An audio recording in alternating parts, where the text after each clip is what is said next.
கர்த்தருடைய பரிசுத்தமுள்ள நாமத்திற்கே மகிமை உண்டாவதாக.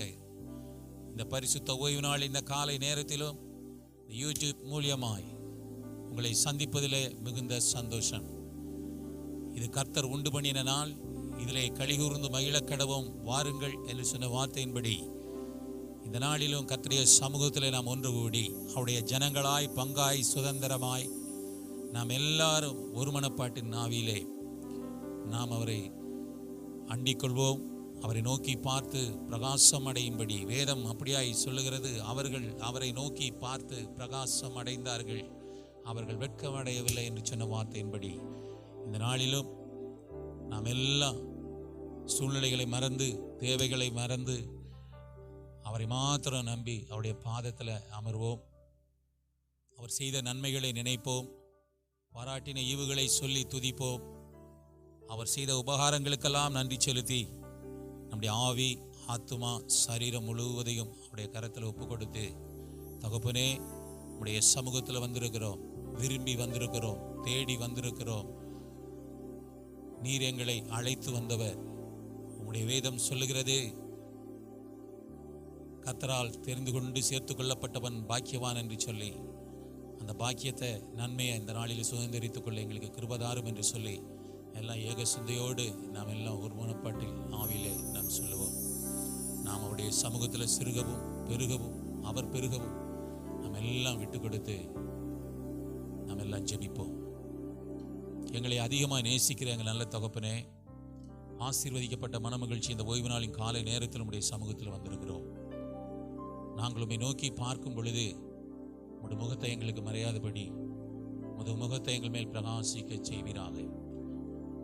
எங்கே 2 பேர் 3 பேர் என் நாமத்தின் நிமித்தம் கூடுகிறீர்களோ அவர்கள் நடுவிலே நான் இருக்கிறேன் என்று சொன்ன எங்கள் நல்ல தகப்பன், எங்கள் மத்தியில் இருப்பது அதிக நிச்சயம்.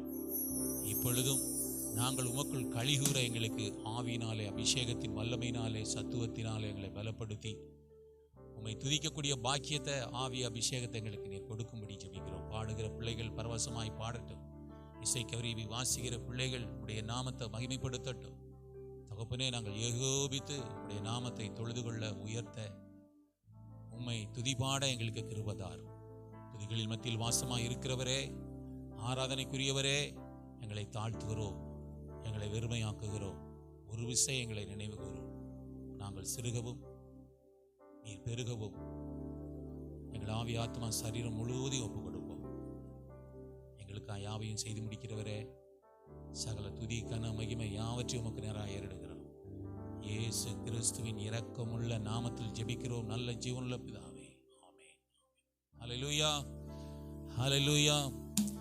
எல்லாம் உற்சாகமாய் கரங்களை தட்டி தேவனுடைய நாமத்தை மகிமைப்படுத்துவோம்.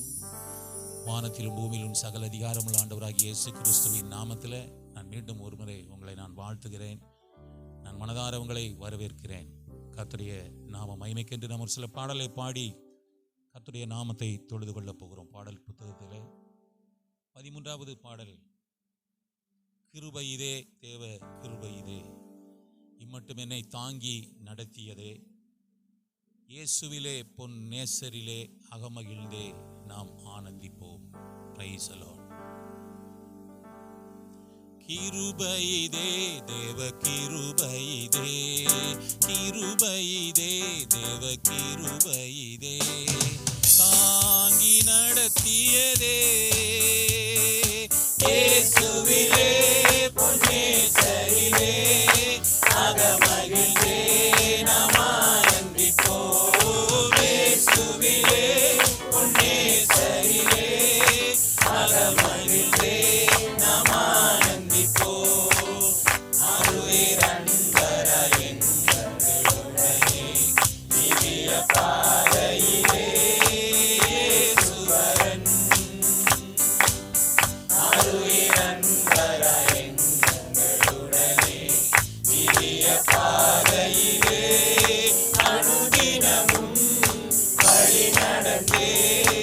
அவரது நாமத்தில் பிரார்த்தனை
மகிழ்ந்தே நாம் ஆனந்திப்போம்.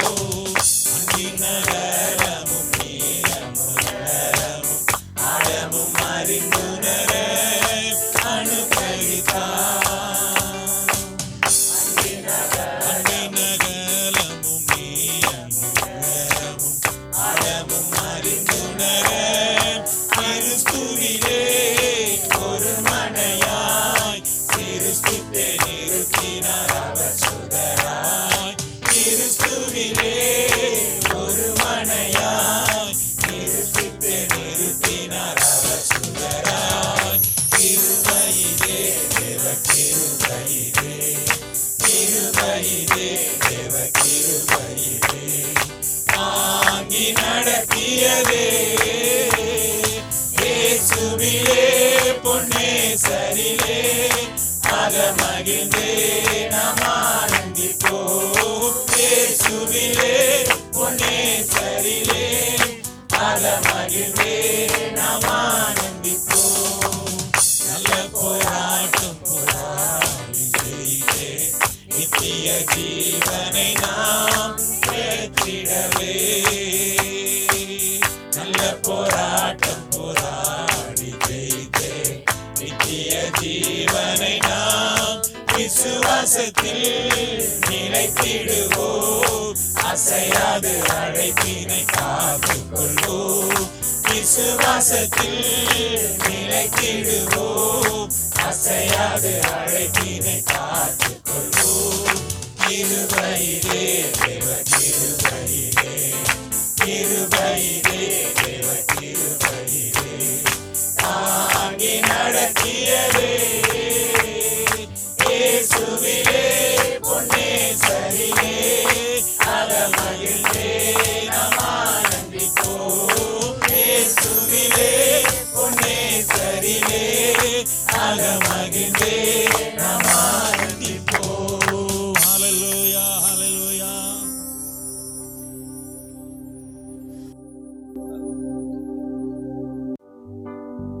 பாடல் புத்தகத்திலே 43வது பாடல். கிருபை எம்மை சூழ்ந்து கொள்ளும் தம் கிருபை, கர்த்தரில் மகிழ்வோம் களி கூர்ந்திடுவோம், கண்டடைந்தோம் கிருபை. நாம் யோர்தானை கடந்து வந்தோம், எங்கள் இயேசுவில் பலனடைந்தோம். சேனையின் கர்த்தர் முன்னே நடந்தார், சோர்வின்றி காத்து கொண்டார். இது ஒரு விசுவாச அறிக்கை. இந்த பாடலை உற்சாகமாய் கூட கரங்களை தட்டி நாம் பாட போகிறோம். ஹல்லேலூயா. கிருபை எம்மை சூழ்ந்து கொள்ளும் தம் கிருபை, கர்த்தரில் மகிழ்வோம் களி கூர்ந்திடுவோம், கண்டடைந்தோம் கிருபை. கர்த்தரில் மகிழ்வோம் களி கூர்ந்திடுவோம், கண்டடைந்தோம் கிருபை. கிருபை எம்மை சூழ்ந்து கொள்ளும் தம் கிருபை, கர்த்தரில் மகிழ்வோம் களி கூர்ந்திடுவோம், கண்டடைந்தோம் கிருபை. யோர்தானை கடந்து வந்தோம், எங்கள் இயேசுவின் பலனடைந்தோம். யோர்தானை கடந்து வந்தோம், எங்கள் இயேசுவின் பலனடைந்தோம். சேனையின் கர்த்தர் முன்னே நடந்தார், சோர்வின்றி காத்துக் கொண்டார். சேனையின் கர்த்தர் முன்னே நடந்தார், சோர்வின்றி காத்துக் கொண்டார். கிருபை எம்மை சூழ்ந்து கொள்ளும் தம் கிருபை, கர்த்தரில் மகிழ்வோம் களி கூர்ந்திடுவோம், கண்டடைந்தோம் கிருபை. கர்த்தரில் மகிழ்வோம் களி கூர்ந்திடுவோம், கண்டடைந்தோம் கிருபை. தேசமே பயப்படாதே, எங்கள் தேவன் கிரியை செய்கிறார்.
ஜாதி ஜனங்களையும் வந்து மோதி அசைத்திடுவார்.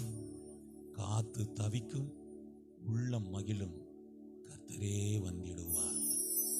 ஜாதி ஜனங்களையும் வந்து மோதி அசைத்திடுவார். ஜாதி ஜனங்களையும் வந்து மோதி அசைத்திடுவார். காத்து தவிக்கும் உள்ளம் மகிழும் கர்த்தரே வந்திடுவார். காத்து தவிக்கும் உள்ளம் மகிழும் கர்த்தரே வந்திடுவார். கிருபை எம்மை சூழ்ந்து கொள்ளும் தம் கிருபை. கர்த்தரில் மகிழ்வோம் களி கூர்ந்திடுவோம் கண்டடைந்தோம் கிருபை. எல்லாம் உற்சாகமாய் கரங்களை தட்டி தேவ கிருபை என்றும் உள்ளதே, அவர் கிருபை என்றும் உள்ளதே, அவரை போற்றி துதித்து பாடி அல்லேலூயா என்று ஆர்ப்பரிக்கப் போகிறோம். கடந்து வந்த பாதையிலே நாம் நெருக்கப்பட்டோம், ஆனாலும் நாம் அடிந்து போகவில்லை. கர்த்தர் நம்மை காத்தார். அவர் நல்லவர், அவர் வல்லவர், அவர் கிருபை என்றும் உள்ளதே என்று கர்த்தருடைய ஜனம் சொல்வதாக. Price the Lord. தேவ கிருபை என்றும் உள்ளதே, அவர் கிருபை என்றும் உள்ளதே, அவரை போற்றி துதித்து பாடி அல்லேலூயா என்றார் பரிபூ. அவரை போற்றி துதித்து பாடி அல்லேலூயா என்றார் பரிபூ.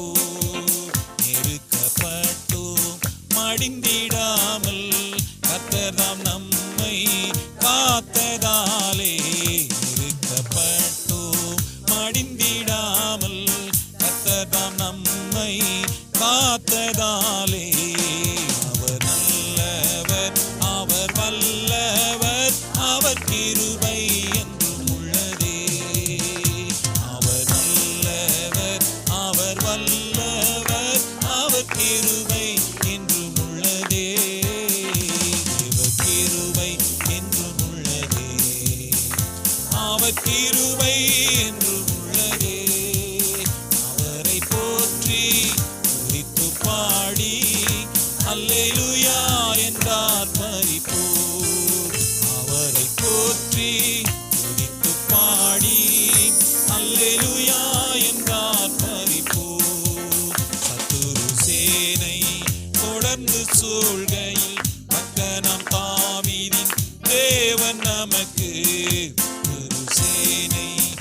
தொடர்ந்து சூழ்கையில் பக்தனாம் தாவீதின் தேவன் நமக்கே சென்றாரே. அவர் நல்லவர், அவர் கிருபை என்றும் உள்ளதே. சென்றாரே, அவர் நல்லவர், அவர் கிருபை என்றும் உள்ளதே. தேவ கிருபை என்றும் உள்ளதே, அவர் கிருபை என்றும் உள்ளதே. அவரை போற்றி துதித்து பாடி அல்லேலூயா என்றார் பரிபூர். அவரை போற்றி துதித்து பாடி அல்லேலூயா என்றார் பரிபூர். அக்கினி சோதனை பட்சிக்க வந்தும் முச்செடி தன்னில் தோன்றிய தேவன். அக்கினி சோதனை பட்சிக்க வந்தும் முச்செடி தன்னில் தோன்றிய தேவன். பாதுகாத்தாரே, அவர் நல்லவர், அவர் கிருபை என்றும் உள்ளதே. பாதுகாத்தாரே, அவர் நல்லவர், அவர் கிருபை என்றும் உள்ளதே. தேவ கிருபை என்றும் உள்ளதே, அவர் கிருபை என்றும் உள்ளதே. அவரை போற்றி துதித்து பாடி அல்லேலூயா என்றார் பரிபூர். அவரை போற்றி துதித்து பாடி அல்லேலூயா என்றார் பரிபூர். காரிருள் போன்ற கஷ்டங்கள் வந்தும் மாறினில் அவர் என் பாதையின் ஒளியாய். காரிருள் போன்ற கஷ்டங்கள் வந்தும் மாறினில் அவர் என் பாதையின் ஒளியாய். என்னை நடத்தினார், அவர் நல்லவர், அவர் கிருபை என்றும் உள்ளதே. என்னை நடத்தினார், அவர் நல்லவர், அவர் கிருபை என்றும் உள்ளதே. திட நம்பிக்கை தைரியம் ஈராரே, அவர் கிருபை என்றும் உள்ளதே. அவர் நல்லவர் என்றும் துதியுங்கள், அவர் கிருபை என்றும் உள்ளதே. சென்றாரே, அவர் நல்லவர், அவர் கிருபை என்றும் உள்ளதே. பாதுகாத்தாரே, அவர் நல்லவர், அவர் கிருபை என்றும் உள்ளதே. அவர் நல்லவர், அவர் வல்லவர், அவர் கிருபை என்றும் உள்ளதே. தேவ கிருபை என்றும் உள்ளதே, அவர் கிருபை என்றும் உள்ளதே. அவரை போற்றி துதித்து பாடி அல்லேலூயா என்றார் பரிபூர். அவரை போற்றி துதித்து பாடி அல்லேலூயா என்றார் பரிபூர். கிருபையால் நிலை நிற்கிறோம், உங்க கிருபையால் நிலை நிற்கிறோம். கிருபையால் நிலை நிற்கிறோம், உங்க கிருபையால் நிலை நிற்கிறோம். கிருபை கிருபை கிருபை கிருபை கிருபை கிருபை கிருபை கிருபை. கிருபையால் நிலை நிற்கிறோம், உங்க கிருபையால் நிலை நிற்கிறோம். சொல்வோம், கிருபையால் நிலை நிற்கிறோம், உங்க கிருபையால் நிலை நிற்கிறோம். கிருபையால் நிலை நிற்கிறோம், உங்க கிருபையால் நிலை நிற்கிறோம். கிருபையால் நிலை நிற்கிறோம், ஆமென். கிருபையால் நிலை நிற்கிறோம். கிருபையே கிருபையே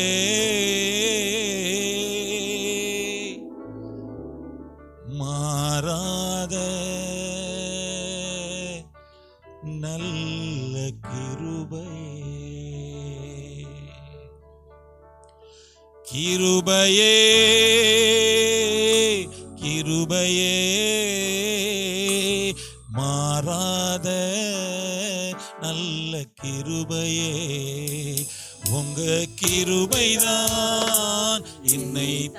தாங்குகின்றது. உங்க கிருபைதான் என்னை நடத்துகின்றது. உங்க கிருபைதான் என்னை தாங்குகின்றது. உங்க கிருபைதான் என்னை நடத்துகின்றது. கிருபையே கிருபையே மாறாத நல்ல கிருபையே. கிருபையே கிருபையே மாறாத நல்ல கிருபையே. உடைக்கப்பட்ட நேரத்தில் எல்லாம் என்னை உருவாக்கிய கிருபை. உடைக்கப்பட்ட நேரத்தில் எல்லாம் என்னை உருவாக்கிய கிருபை. கிருபையே கிருபையே மாறாத நல்ல கிருபையே. கிருபையே கிருபையே மாறாத நல்ல கிருபையே. ஒன்றுமில்லா நேரத்தில் எல்லாம் எனக்கு உதவி செய்த கிருபை. ஒன்றுமில்லா நேரத்தில் எல்லாம் எனக்கு உதவி செய்த கிருபை.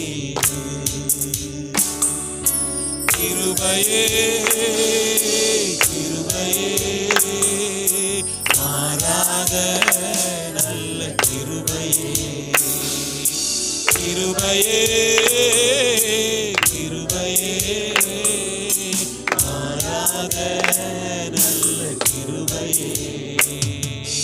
மாடி நின்ற நேரத்தில் எல்லாம் என்னை தேடி வந்த கிருபை. மாடி நின்ற நேரத்தில் எல்லாம் என்னை தேடி வந்த கிருபை. கிருபையே கிருபையே மாறாத நல்ல கிருபையே. கிருபையே கிருபையே மாறாத நல்ல கிருபையே. என் நெஞ்சம் நொந்த வேளையில் எல்லாம் எனக்கு கொஞ்சம் தந்த கிருபை. என் நெஞ்சம் நொந்த வேளையில் எல்லாம் எனக்கு கொஞ்சம் தந்த கிருபை. கிருபையே கிருபையே மாறாத நல்ல கிருபையே. கிருபையே கிருபையே மாறாத நல்ல கிருபையே. வாழ முடியுமா என நினைத்த நேரம் உண்டு.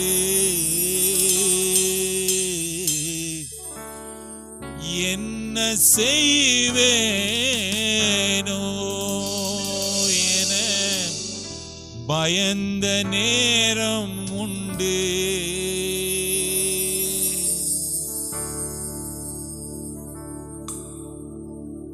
Praise the Lord. Praise the Lord. Hallelujah. வாழ முடியுமா என நினைத்த நேரம் உண்டு. என்ன செய்வேனோ என பயந்த நேரம் உண்டு. என்னை நினைத்தீரையா, தூக்கி சுமந்தீரையா. என்னை நினைத்தீரையா, வாழ வைத்தீரையா. கிருபையே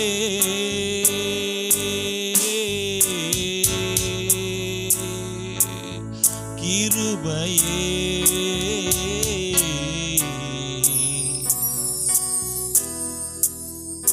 இம்மட்டும் என்னை சுமந்தது கிருபையே. எல்லாம் சொல்லுவோமா? இம்மட்டும் என்னை சுமந்தது கிருபையே. இம்மட்டும் என்னை சுமந்தது கிருபையே.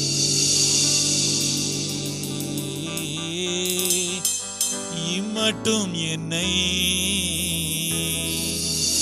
சுமந்தது உம் கிருபையே. என் கண்களில் உனக்கு கிருபை கிடைத்தது, உன்னை பெயர் சொல்லி அழைத்து அறிந்திருக்கிறேன் என்று சொன்னவர். அவருடைய பரிபூரணத்தில் நாம் எல்லாரும் கிருபை மேல் கிருபை பெற்றோம். லூக்கா 1:30 அப்படியாய் சொல்லுகிறதே, பயப்படாதே, நீ தேவனிடத்தில் கிருபை பெற்றாய். சங்கீதக்காரன் அப்படி அருமையாய் சொல்லுகிறான் 57:10, உமது கிருபை வான பரியந்தமும் உமது சத்தியம் மேக மண்டலங்கள் பரியந்தமும் எட்டுகிறது. அதே சங்கீதக்காரன் 36:7, தேவனே உம்முடைய கிருபை எவ்வளவு அருமையானது, அதனால்தான் மனுபுத்திரர் ஒரு செட்டைகளின் நிழலில் வந்தடைகிறார்கள். துன்மார்க்கனுக்கு அநேக வேதனைகள் உண்டே, கர்த்தரை நம்புகிறவனையோ கிருபை சூழ்ந்து கொள்ளும். சங்கீதம் 23:6 அப்படியாய் சொல்லுகிறது, சங்கீதக்காரன் அங்கு ஒரு பொருத்தனை செய்கிறான். கர்த்தர் மேல் நம்பிக்கை வைத்து ஒரு பொருத்தனையை செய்கிறான். என் ஜீவனுள்ள நாளெல்லாம் நன்மையும் கிருபையும் என்னை தொடரும்.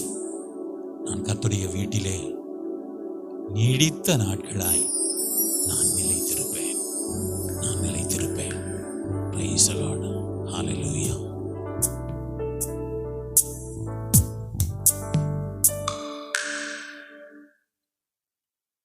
நம்ம எல்லாரும் ஜெபிக்கலாம். ஹல்லேலூயா. அப்பா மே துதிக்கிறோம், ஸ்தோத்திரிக்கிறோம். பரலோக பிதாவே மே ஸ்தோத்திரிக்கிறோம். ஆண்டவரே கிருபையாய் கர்த்தரங்களே ஹல்லேலூயா இந்த 5 மாதங்களும் கர்த்தர் ஆண்டவரே ஹல்லேலூயா கிருபையாய் தாங்கினீரே, தப்புவித்தீரே, ஆசீர்வதித்தீரே. அப்பா மை ஸ்தோத்திரிக்கிறோம், நன்றி செலுத்துகிறோம். ஆண்டவரே உடைய கற்பனைகளுக்கு ஆண்டவரே கட்டளைகளுக்கு கீழ்ப்படிந்த பிள்ளைகளை தேவனே எல்லாவற்றிலிருந்து தப்புவிப்பேன் என்று வாக்கு பண்ணின தேவன், ஏதோ கர்த்தாவே எல்லா தீங்குக்கும் கர்த்தர் எங்களை விலக்கி பாதுகாத்து ஆண்டவரே இந்த நம் புதிய மாதத்தை தேவன் எங்களுக்கு கொடுத்தீரே, அதற்காய் ஸ்தோத்திரிக்கிறோம். ஆமென். ஆண்டவரே வந்திருக்கிற எல்லா சூழ்நிலைகளையும் கர்த்தாவே நீர் மாற்றும்படியா நாங்கள் ஜெபிக்கிறோம். உன்னதமான பலனை ஒவ்வொருவர் மேலும் இறங்கும்படியா நாங்கள் ஜெபிக்கிறோம். பரிசுத்த ஆவியானவருடைய ஆண்டவரே அப்பா ஒத்தாசை ஒவ்வொரு பிள்ளைகள் மேலும் இறங்கட்டும். அப்பா ஒத்தாசை வரும் பர்வதத்துக்கு நேராக எங்கள் கண்களை நாங்கள் ஏறெடுக்கிறோம். அப்பா வானத்தையும் பூமியும் உண்டாக்கின கர்த்தரிடத்திலிருந்து எங்களுக்கு ஒத்தாசை வரும் என்று நாங்கள் காத்திருக்கிறோம். ஆவியானவரே எங்கள் கண்கள் கர்த்தாவே உம்மையே நோக்கி கொண்டிருக்கிற தகப்பனே ஹல்லேலூயா. இந்த உலகத்தில் இருக்கிற எல்லா உபத்திரவ பாதையிலிருந்து கர்த்தாவே எங்களை ஆண்டவரே அப்பா விடுவிக்கும்படியா நாங்கள் ஜெபிக்கிறோம். ஆமென். ஹல்லேலூயா. நீதிமான்களுக்கு வரும் துன்பங்கள் அநேகமா இருக்கும். ஆமென். கர்த்தரோ நின்று விடுவிக்கிற ஆவியானவர். ஆமென். எங்களை விடுவிக்கும்படியா நாங்கள் ஜெபிக்கிறோம் ஐயா.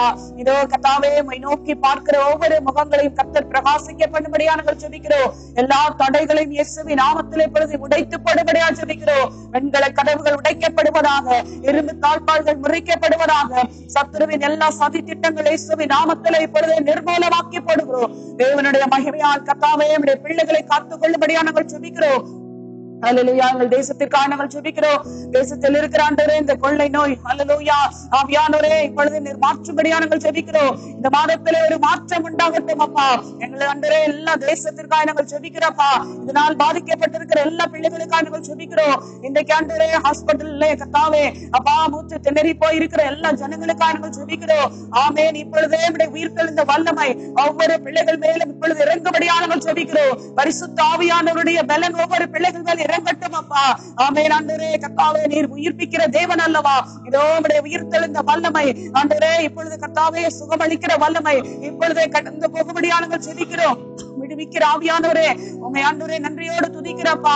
நீர் கொடுத்த சுகத்திற்காய் ஸ்தோத்திரிக்கிறோம், பலனுக்காய் ஸ்தோத்திரிக்கிறோம். உம்முடைய இரத்தத்தை எடுத்து ஆண்டவரே எல்லாம் ஆண்டவரே பலவீனப்பட்ட ஆண்டவரே எல்லா பிள்ளைகள் மேல இப்பொழுதே தெளிக்கிற தகப்பனே பரிசுத்த ஆவியானவர் இப்பொழுது விடுவிக்கபடியாக ஜெபிக்கிறோம். ஆமென். என்னை பலப்படுத்தும் கிறிஸ்துவினால் எல்லாவற்றையும் செய்ய எனக்கு பலன் உண்டு என்று அப்பா பிள்ளைகள் விசுவாசிக்க ஆண்டவரே கிருபை தாரும். உம்முடைய வார்த்தைகளை கொண்டு கர்த்தாவே நீர் ஆண்டவரே சுகமாக்கும்படியாக ஜெபிக்கிறோம். உம்முடைய வார்த்தையை இப்பொழுது நாங்கள் அனுப்புகிறோம் அப்பா. பரிகாரியாக கர்த்தாவே நீரே பரிகாரம் ஆண்டவரே அப்பா பண்ணுகிற தேவன் அல்லவா? இதோ எங்களுக்காக பரிந்து பேசிக் கொண்டிருக்கிற நல்ல தகப்பனே இதோ இந்த வேளையில ஆண்டவரே விடுவிக்கபடியாக ஜெபிக்கிறோம். தேசம் முழுவதும் கர்த்தாவே ஒரு சுத்திகரிப்பை தேவன் கொடுப்பீராக. ஆமே நாங்கள் ஆண்டவரே இருக்கிற இந்த பட்டணங்களுக்குள்ளே தேவனே ஹல்லேலூயா அப்பா இந்த தொற்று வியாதியிலிருந்து கர்த்தர் பிள்ளைகளை விடுவிப்பீராக ஆண்டவரே. அப்பா இதற்கென்று ஆண்டவரே ஹல்லேலூயா ஒத்துழைப்பு கொடுக்கிற எல்லா ஆண்டவரே அப்பா மருத்துவர்களுக்காக நாங்கள் ஜெபிக்கிறோம் ஐயா. ஆமே ஆண்டவரே இதிலே கர்த்தாவே வேலை செய்து கொண்டிருக்கிற எல்லா ஊழியர்களுக்காக நாங்கள் ஜெபிக்கிறோம். ஒருவருக்கும் தொற்றுகள் பரவாதபடி ஆண்டவரே அப்பா அவர்களுடைய ஜீவனை தேவன் பாதுகாக்கும்படியாக நாங்கள் ஜெபிக்கிறோம். நம்முடைய பிள்ளைகள் எல்லாம் வேலை செய்து கொண்டிருக்கிறார்களே அப்பா பயத்தோடு ஆண்டவரே கர்த்தாவே அல்லேலூயா இந்த ஊழியத்தை செய்து கொண்டிருக்கிற எல்லா பிள்ளைகள் மேல தேவ பலன் இறங்கட்டும் அப்பா. பரிசுத்த ஆவியானவர் பாதுகாக்கும்படியாக நாங்கள் ஜெபிக்கிறோம். சத்துரு ஒன்றரை ஒரு நாளும் அப்பா ஆத்துமாவை கர்த்தாவை கொள்ளை பொருளாய் கொண்டு போகாதபடி தேவனுடைய அண்டரே பாதுகாப்புக்குள்ளே ஒவ்வொரு பிள்ளைகளை நாங்கள் ஒப்பு கொடுக்கிறோம் அப்பா. இப்படி நாம மாத்திரம் மகிமைப்படட்டும். பரிசுத்த ஆவியானவரே நமக்கு ஸ்தோத்திரிக்கிறோம் ஆண்டவரே. ஆமென். எங்களை கர்த்தர் தெரிந்தெடுத்த நல்ல தயவுக்காய் ஸ்தோத்திரம். இந்த பட்டணத்திலே ஆண்டவரே அநேக நீதிமான்கள் உண்டு. நீதிமான்கள் நன்றாயிருந்தால் பட்டணங்கள் ஆசீர்வதிக்கப்படுமே. ஆமென் கர்த்தாவே ஹல்லேலூயா. ஒரு ஊழியர்களுக்காக நாங்கள் ஜெபிக்கிறோம், ஒரு பரிசுத்தவான்களுக்காக நாங்கள் ஜெபிக்கிறோம். ஆமென் ஆண்டவரே ஒவ்வொருவரையும் கர்த்தர் பாதுகாப்பீராக. ஆமென். ஆண்டவரே குடும்பத்திலே அப்பா எத்தனையோ பேரை இழந்து போயிருக்கிறாங்க, அவர்களை எல்லாம் கர்த்தர் பாதுகாக்கும்படியாக நாங்கள் ஜெபிக்கிறோம். அவர்களை கர்த்தாவே தேற்றுவீராக. ஆமென். ஆறுதல் படுத்துவீராக. ஆண்டவரே குடும்பத்திலே சமாதானத்தை கட்டளையிடுவீராக. ஆமென் ஆண்டவரே இந்த அடைக்கப்பட்ட சூழ்நிலையிலும் எத்தனையோ பிள்ளைகளுக்கு வேலை இல்லாமல் இருக்கிறார்கள், வேலை வாய்ப்புகளை கர்த்தர் கொடுக்கும்படியாக ஜெபிக்கிறோம். ஆமென் ஆண்டவரே பொருளாதார தேவைகளை கர்த்தர் சந்திக்கும்படியாக ஜெபிக்கிறோம். அப்பா அந்த ஸ்கூல்கள் எல்லாம் அடைக்கப்பட்டிருக்கிறது ஆண்டவரே அதையெல்லாம் கர்த்தர் திறந்து கொடுக்கும்படியாய் ஹல்லேலூயா எங்கள் பிள்ளைகளுக்கு நல்ல ஒரு வழிவாசலை உண்டாக்கும்படியாக நாங்கள் ஜெபிக்கிறோம். ஆவியானவரே கர்த்தாவே ஹல்லேலூயா ஆண்டவரே தேசத்திலே கர்த்தர் மனம் இறங்குவீராக. ஆமென் ஆண்டவரே மனம் இறங்குகிற தேவன் அல்லவா? தேசத்துக்கு க்ஷேமத்தை கொடுக்கும்படியாக ஜெபிக்கிறோம். தேசத்திலே கர்த்தாவே சமாதானத்தை தேவன் கட்டளையிடும்படியாக ஜெபிக்கிறோம். ஆமென். இஸ்ரவேலுக்கு தேசத்திற்காக நாங்கள் ஜெபிக்கிறோம். அங்க இருக்கிற எல்லா போராட்டத்திலிருந்து கர்த்தர் விடுதலை தருவீராக. இஸ்ரவேலின் சமாதானத்தை கொடுக்கிற தேவன் நீரப்பா. சமாதானத்தை தேவனாகிய கர்த்தர் ஆண்டவரே கொடுத்து ஆண்டவரே ஆசீர்வதிப்பீராக. உடைய வருகை காயத்தப்பட்ட பிள்ளைகளாய் நாங்களும் கர்த்தாவே இன்னும் ஹல்லேலூயா கர்த்தருடைய பாதத்திலே காத்திருந்து ஜெபிக்கிற பிள்ளைகளாய் மாற்றுவீராக. கர்த்தருடைய நாமம் பலத்த துருகம், நீதிமான் அதற்குள் ஓடி சுகமா இருப்பான் என்று இந்த சுகமான வாழ்க்கை கர்த்தர் எங்களுக்கு தந்தீரே ஸ்தோத்திரிக்கிறோம். ஆமே. இந்த ஜெபத்தில இணைந்து ஜெபிக்கிற ஒவ்வொரு பிள்ளைகளையும் தேவன் ஆசீர்வதிப்பீராக, சமாதானத்தை கொடுப்பீராக.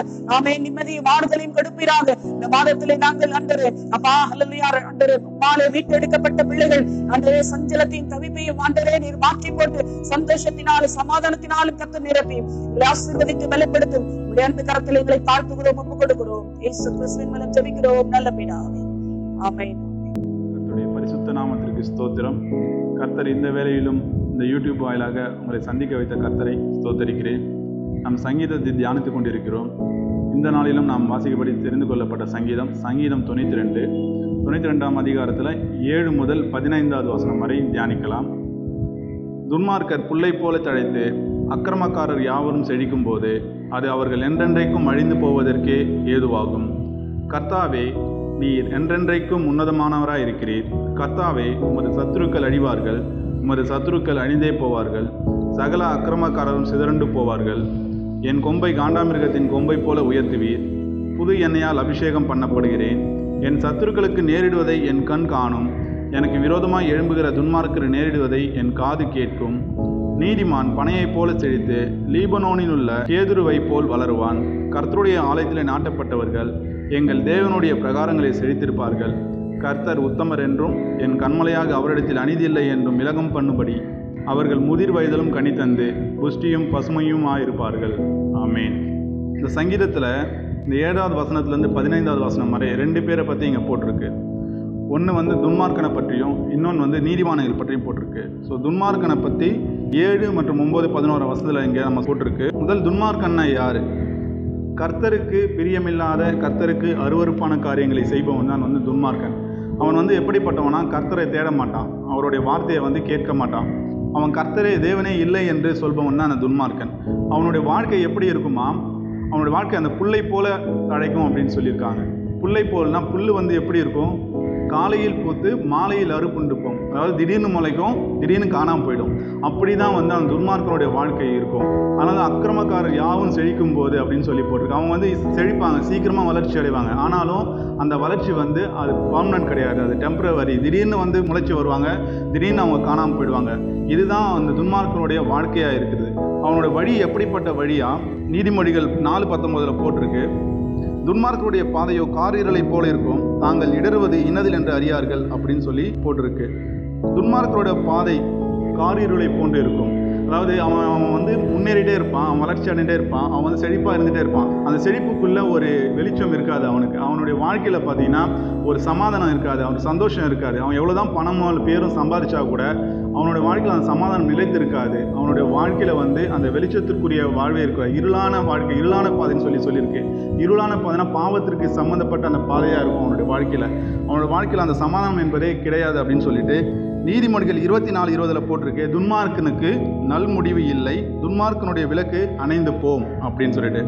அவனோட முடிவு நல்ல முடிவாகவே இருக்காது, அவனுடைய விளக்கு அணைந்து போகும். அவன் பிரகாசித்து எரிகிற போல இருக்கும். இப்போ எப்படி இந்த மெழுகு பிரகாசமாக எரிஞ்சிட்டே இருக்கிற போல இருக்கும். ஆனால் திடீர்னு பார்த்தீங்கன்னா அந்த மெழுகு உருகிட்ட பிறகு அதோட வெளிச்சம் இல்லாமல் போயிடும் இல்லையா. அந்த மாதிரி அவனுடைய வாழ்க்கை பிரகாசமாக இருக்கிறது போல இருக்கும். ஆனால் அவனோட விளக்கு அணைந்து போகும் அப்படின்னு சொல்லி போட்டிருக்கு. ஸோ வெளிச்சம் இல்லாமல் போகும். ஏற்கனவே சொன்னபடி அவன் இருளான பாதை கார்களை போன்று இருக்கும். அதே மாதிரி தான் அவன் வெளிச்சம் இல்லாமல் போகும் அதோடைய முடிவு அப்படின்னு சொல்லி போட்டிருக்கு. அப்போ அது மட்டும் இல்லை, சங்கீதம் 1:4 போட்டிருக்கு. காற்று பறக்கடிக்கும் பதரை போல் இருப்பார்கள். நெற்கதிர்கள்லாம் நம்ம பயிர்களை விட்டு அந்த நெற்கதிரை பிரிக்கும் போது அந்த காற்றுல மேலேருந்து கொட்டும்போது பார்த்தீங்கன்னா அந்த பதரெல்லாம் அடிச்சுன்னு போயிடும். அந்த மாதிரி அவனோட வாழ்க்கை இருக்கும். அவன் எவ்வளோதான் முன்னேறி வந்தாலும் அந்த காற்று பறக்கடிக்கும் அந்த பதரை போல அவன் பறந்து போயிடுவாங்க, தவிர அவங்க நிலைத்திருக்க மாட்டாங்க. அவரோட முடிவு இப்படியா தான் இருக்கும் அப்படின்னு சொல்லிட்டு வேதத்தில் கிளியராக சொல்லப்பட்டிருக்கு. அது மட்டும் இல்லை, சங்கீதம் 68:2 மெழுகு உருகுவது போல் துன்மார்க்கர் தேவனுக்கு முன் அழிவார்கள், தேவனுக்கு முன்பாக அவங்க அழிந்தே போவார்கள். 7வது வசனத்தில் போட்டிருக்கு. துன்மார்க்கர் அது அவர்கள் என்றென்றைக்கும் அழிந்து போவதற்கே ஏதுவாகும் அப்படின்னு சொல்லிட்டு நம்ம வசனத்தை வாசியும் தியானிச்சோம். ஸோ இப்படியாக அவரோட வாழ்க்கையும் அவரோட வழியும் அவரோட முடிவும் துன்மார்க்கனோட முடிவு எப்படி இருக்குன்னு சொல்லி பார்த்தோம். நீதிமான்னா ஃபஸ்ட்டு யாருன்னு தெரிஞ்சுப்போம். நீதிமான் என்பவன் தேவனின் கட்டளைகளை கை கொள்கிறவன் தான் நீதிமான்னு சொல்லிட்டு பழைய ஏற்பாடில் நம்ம உபாகமம் 6:24-25 சொல்லியிருக்கு. ஸோ தேவனுடைய கட்டளைகள்லாம் என்னென்ன, இந்த 10 கட்டளைகளை யாரெல்லாம் அவங்க கடைபிடிக்கிறாங்களோ அதன்படி யாரெல்லாம் நடக்கிறாங்களோ அவங்க தான் நீதிமான்னு சொல்லிட்டு பழைய ஏற்பாட்டில் சொல்லியிருக்கு. புதிய ஏற்பாட்டில் என்ன சொல்லியிருக்கு, ரோமர் 3:28 ஆதலால் மனுஷன் நியாயப்பிரமாணத்தின் கிரியைகள் இல்லாமல் விசுவாசத்தினாலேயே நீதிமானாக்கப்படுகிறான் என்று தீர்க்கிறோம் அப்படின்னு சொல்லிட்டு பவுல் ரோமருக்கு எழுதின நிருபத்தில் தெளிவாக சொல்லியிருக்காரு. தேவனை கிறிஸ்துவை பற்றும் விசுவாசனாலே நாம் நீதிமான்களாக்கப்பட்டிருக்கிறோம் அப்படின்னு சொல்லிட்டு. இதுக்கு ஒரு எக்ஸாம்பிளாக பார்த்தீங்கன்னா ஆபிரகாம் சொல்லலாம். ஆபிரகாம் அந்த 10 கட்டளைகளையும் அவன் பின்பற்றி இருந்தான், அவன் நீதிமான் என்னப்பட்டான். அது மட்டும் இல்லை, தேவனை மேலே அவன் அளவுக்கு அதிகமான அந்த விசுவாசம் வைத்திருந்தான். அதனாலையும் அவன் நீதிமானாக்கப்பட்டான். உலகத்து பிரகாரம் நீதிமானாக்கப்பட்டான், ஆவிக்குரிய வாழ்க்கையிலும் அவன் நீதிமானாக காணப்பட்டான் அந்த ஆபிரகாம். ஸோ ஆபிரகாம் சந்ததியாக தான் நாமளும் இருக்கோம். அந்த சந்ததியில் வந்தவங்க தான் நாமும் இன்றைக்கி இயேசு கிறிஸ்துவை பற்றும் விசுவாசத்தினால நம்ம இன்றைக்கி நீதிமானாக ஆக்கப்பட்டிருக்கோம். ஸோ நீதிமானாக ஆக்கப்பட்டதுனால எவ்வளோ ஆசீர்வாதங்கள் கிடைச்சிருக்குன்னு நம்ம பார்த்தீங்கன்னா 12வது வசனம் போட்டிருக்காங்க. நீதிமான் பனையை போல செழித்து லீபனோனில் கேதுருவை போல் வளருவான் அப்படின்னு சொல்லிட்டு ஒரு வார்த்தை நமக்கு வந்திருக்கு. நம்ம நிறைய மரங்கள் இருக்குது, அந்த பனை மரத்தை ஏன் நம்ம ஒப்பிட்டு சொல்கிறாங்க அப்படின்னு சொல்லி பார்த்தீங்கன்னா, இந்த பனை மரம் எப்படி இருக்குமா, ஒரு வறண்ட பகுதியில் வளரும். அது இப்போ ஒரு மரத்துக்கு ஒரு சீசன் இருக்கும், அந்த சீசனை தான் அது கனி தரும். ஆனால் அந்த பனை மரம் பார்த்தீங்கன்னா வருஷம் முழுவதுமே கனி தரும் மரமாக இருக்குது. அதனால தான் பனை மரத்துக்கு ஒப்பிட்டு நம்மளை குறித்து சொல்லியிருக்காங்க. அதோட ஒவ்வொரு பாகங்களும் நம்மளுக்கு பிரயோஜனமாக இருக்கும்னு சொல்லி நம்ம பார்க்குறோம். பனை மரத்தோட அந்த கீத்தாக இருக்கட்டும், ஓலையாக இருக்கட்டும், இல்லை அந்த பனை நுங்காக இருக்கட்டும், இல்லை பனங்காவாக இருக்கட்டும், எல்லாமே அதுலேருந்து பனை வெல்லம், பனங்கிழங்கு கற்கண்டு அப்படின்னு சொல்லிட்டு அதோட பிரயோஜனம் நிறைய இருக்குது. அதுக்கு ஈடாக நீதிமானை ஒப்பிட்டு சொல்லியிருக்காங்க. ஏன்னா நீதிமான் அப்படி பனையை போல செழிப்பான், அவனுடைய எல்லாவற்றும் பயன் தரும் வாழ்க்கையை நமக்கு கட்டளையிட நம்மளுடைய கர்த்தர் வல்லவராக இருக்கிறார். அடுத்ததாக பார்த்தீங்கன்னா அந்த கேதுரு மரத்தை ஒப்பிட்டு நம்ம சொல்லியிருக்காங்க. கேதுரு மரம் எப்படி இருக்கும்னா, கேதுரு மரம் உயர வளர்ந்துருக்கும். அது எப்படி இருக்குன்னு சொல்லி போட்டிருக்காங்க. கேதுரு மரம் அந்த நீர்க்கால்கள் ஓரமாய் வளரும், அது படர்ந்து வளரும்.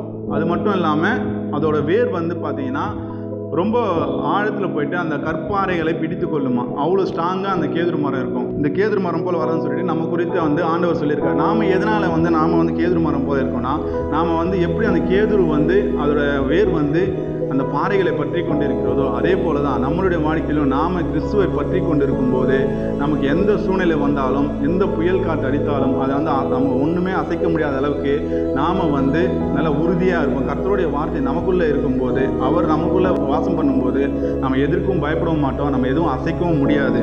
அதனால தான் வந்து நம்ம கேதுரு மரம் போல உயர வளருவார்கள், கேதுரு மரம் போல உறுதியாக இருப்போம் அப்படின்னு சொல்லிட்டு பார்க்குறோம். அது மாத்திரம் இல்லை, இந்த கேதுரு மரத்தோட விசேஷமான ஒன்று இருக்குது.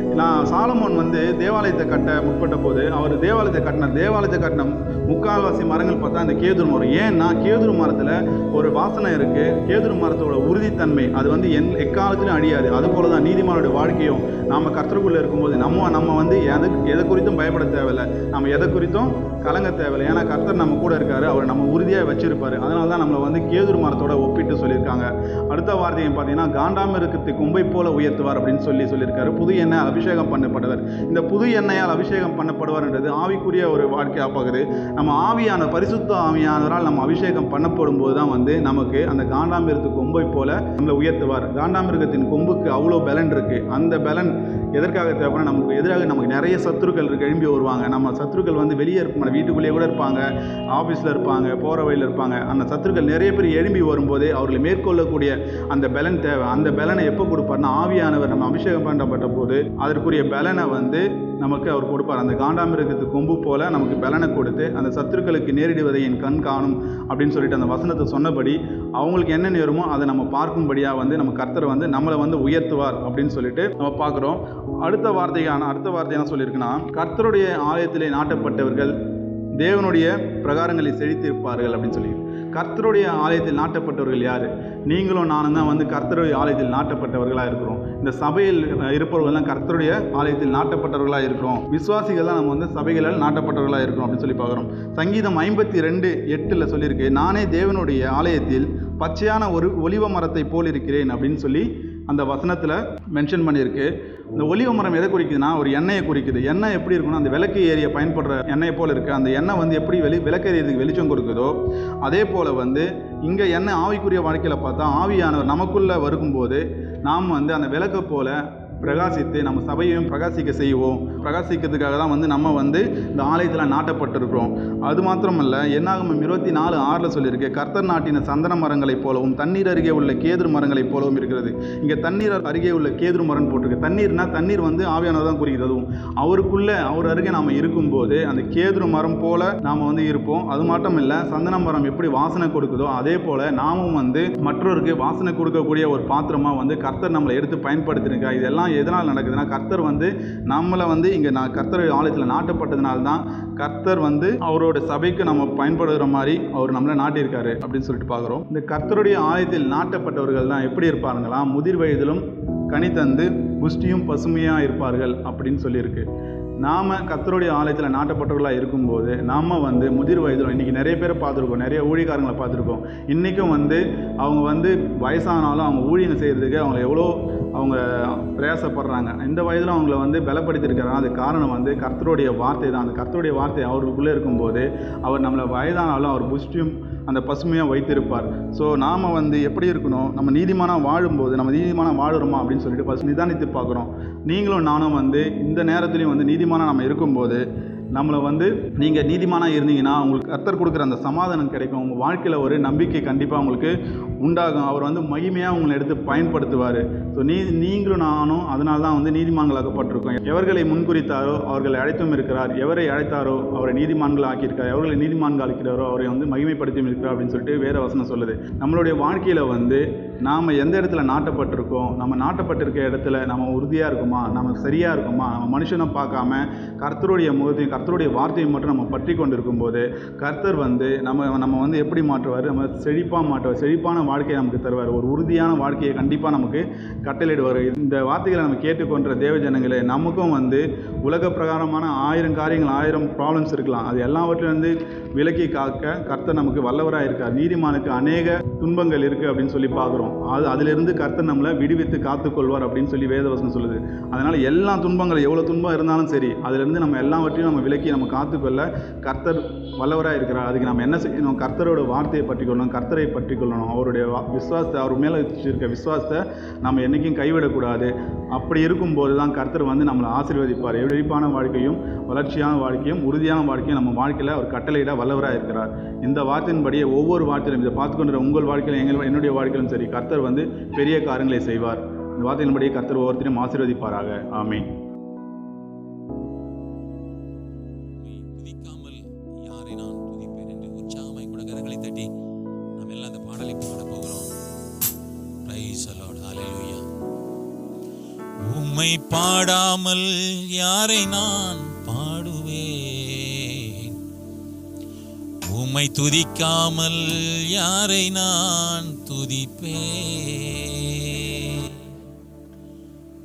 உம்மை பாடாமல் யாரை நான் பாடுவேன், உம்மை துதிக்காமல் யாரை நான் துதிப்பேன், உம்மை பாடாமல் யாரை நான் பாடுவேன், உம்மை துதிக்காமல் யாரை நான் துதிப்பேன்.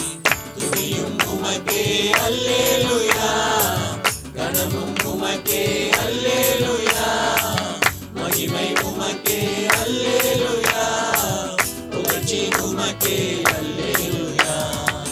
துதியும் உமக்கே அல்லேலூயா, கனமும் உமக்கே அல்லேலூயா, மகிமை உமக்கே அல்லேலூயா, புகழ்ச்சி உமக்கே அல்லேலூயா.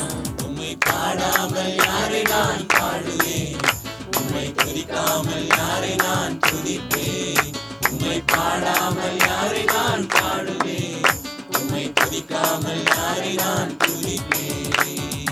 உரையாத சேற்றிலிருந்து எடுத்தீரே, உன்னத அனுபவம் தந்தீரே, உரையாத சேற்றிலிருந்து எடுத்தீரே, உன்னத அனுபவம் தந்தீரே.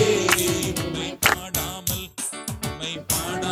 யாரை நான் பாடுவேன், உம்மை துதிக்காமல் யாரை நான் துதிப்பேன், உம்மை பாடாமல் யாரை நான் பாடுவேன், உம்மை துதிக்காமல் யாரை நான் துதிப்பேன். துக்கங்களை சந்தோஷமாய் மாற்றினீர், துயரங்களை மகிழ்ச்சியாக மாற்றினீர், துக்கங்களை சந்தோஷமாய் மாற்றினீர், துயரங்களை மகிழ்ச்சியாக மாற்றினீர். உம்மை பாடாமல் யாரை நான் பாடுவேன், உம்மை துதிக்காமல் யாரை நான் துதிப்பேன், உம்மை பாடாமல் யாரை நான் பாடுவேன், உம்மை துதிக்காமல் யாரை நான் துதிப்பேன். ஒன்றுக்கும் உதவாத என்னையும் உருவாக்கி உயர்த்தின தெய்வமே, ஒன்றுக்கும் உதவாத என்னையும் உருவாக்கி உயர்த்தின தெய்வமே. உம்மை பாடாமல் யாரை நான் பாடுவேன், உம்மை துதிக்காமல் யாரை நான் துதிப்பேன், உம்மை பாடாமல் யாரை நான் பாடுவேன், உம்மை துதிக்காமல் யாரை நான் துதிப்பேன். ஜீவன் சுகம் பலன் தந்து காத்தீரே, என் ஜீவனுள்ள நாளெல்லாம் பாடுவேன், ஜீவன் சுகம் பலன் தந்து காத்தீரே, என் ஜீவனுள்ள நாளெல்லாம் பாடுவேன். உம்மை பாடாமல் யாரை நான் பாடுவேன், உம்மை துதிக்காமல் யாரை நான் துதிப்பேன், உம்மை பாடாமல் யாரை நான் பாடுவேன், உம்மை துதிக்காமல் யாரை நான் துதிப்பேன். துதியும் உமக்கே அல்லேலூயா, கனமும் உமக்கே அல்லேலூயா, மகிமை உமக்கே அல்லேலூயா, புகழ்ச்சி உமக்கே அல்லேலூயா. துதியும் உமக்கே அல்லேலூயா, கனமும் உமக்கே அல்லேலூயா, மகிமை உமக்கே அல்லேலூயா, புகழ்ச்சி உமக்கே அல்லேலூயா. உம்மை பாடாமல் யாரை நான் பாடுவேன், உம்மை துதிக்காமல் யாரை நான் துதிப்பேன், உம்மை பாடாமல் யாரை நான் பாடுவேன், உம்மை துதிக்காமல் யாரை நான் துதிப்பேன். ஹல்லேலூயா. ஹல்லேலூயா. கர்த்தருடைய பரிசுத்த நாமத்திற்கு மகிமை உண்டாவதாக. எல்லாரும் கண்களை மூடி எல்லாரும் ஜெபிக்கலாம். கர்த்தாவே நன்றியோடு துதிக்கிறோம், ஸ்தோத்திரிக்கிறோம். ஆவியானவரே எங்களோடு கர்த்தாவே ஹல்லேலூயா அந்த வேளையில இடைப்பட்டதற்காக நன்றி செலுத்துகிறோம்.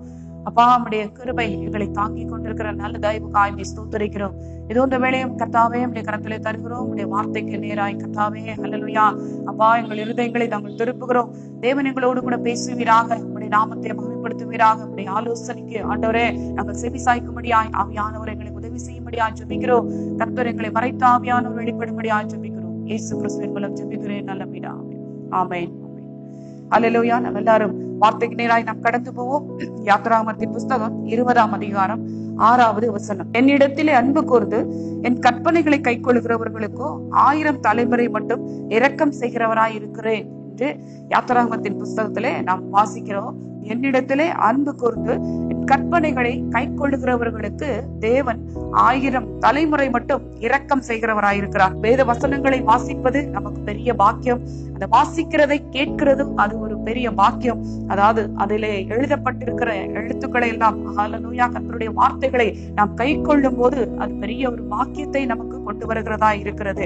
வெளிப்படுத்தல் சுவிசேஷம் 1ஆம் அதிகாரத்திலே 3வது வசனம் இப்படியாய் சொல்லுகிறது, வேதாகமும் பாக்கியமான வாழ்க்கையை நமக்கு அளிக்கிறது. இந்த தீர்க்க தரிசன வசனங்களை வாசிக்கிறவனும் கேட்கிறவர்களும் இதில் எழுதி இருக்கிறவைகளை கை கொள்ளுகிறவர்களும் பாக்கியவான்கள், காலம் சமீபமாய் இருக்கிறது என்று வெளிப்படுத்தல் விசேஷத்திலே நமக்கு எழுதப்பட்டிருக்கிறது. இந்த தீர்க்க தரிசன வசனங்களை வாசிக்கிறவர்களும் கேட்கிறவர்களும் இதில் எழுதி இருக்கிறவைகளை கை கொள்ளுகிறவர்களும் பாக்கியவான்கள் என்று எழுதப்பட்டிருக்கிறது. யோசுவாவின் புஸ்தகத்திலே 1ஆம் அதிகாரம் 8வது வசனம் இப்படியாய் சொல்லுகிறது, இதில் எழுதியிருக்கிறபடியெல்லாம் நீ செய்ய கவனமாய் இருக்கும்படி இரவும் பகலும் அதை தியானித்துக் கொண்டிருப்பாயாக. அப்பொழுது நீ உன் வழியை வாய்க்க பண்ணுவாய், புத்திமானாயும் நடந்து கொள்ளுவாய் என்று ஆண்டவருடைய வார்த்தைகள் நமக்கு பாக்கியமான ஒரு வாழ்க்கையை கர்த்தர் கொடுக்கிறார். அந்த வார்த்தைகளை யாரெல்லாம் தியானிக்கிறார்களோ, வார்த்தைகளை கேட்கிறார்களோ, யாரெல்லாம் அதை தன்னுடைய வாழ்க்கையில் நடைமுறைக்கு கொண்டு வருகிறார்களோ அவர்களை தேவன் பாக்கியவான்களாய் பார்க்கிறார், பாக்கியவதிகளாய் தேவன் பார்க்கிறார். நீங்கள் வாலிப வயதிலே வேதத்தை நீங்கள் தூக்கி சுமக்கும் போது வயதான நாட்களிலே அந்த வேதம் உங்களை தூக்கி சுமக்குமாம். நீங்கள் வாலிப வயதிலே வேதத்தை வாசிக்கணும், வேதத்தை தியானிக்கணும், வேதத்தை நாம் கேட்கணும். அதிகமாய் கர்த்தருடைய வார்த்தைகளை நாம் கேட்கும் போது நமக்கு பெரிய ஒரு பாக்கியமான நாட்களை தேவன் வைத்திருக்கிறார். வேதம் உங்களை பாவத்துக்கு தூரப்படுத்துகிறது. வேதத்தின்படி நடவாவிட்டால் என்ன செய்யுமா? பாவம் உங்களை வேதத்துக்கு தூரப்படுத்தும்.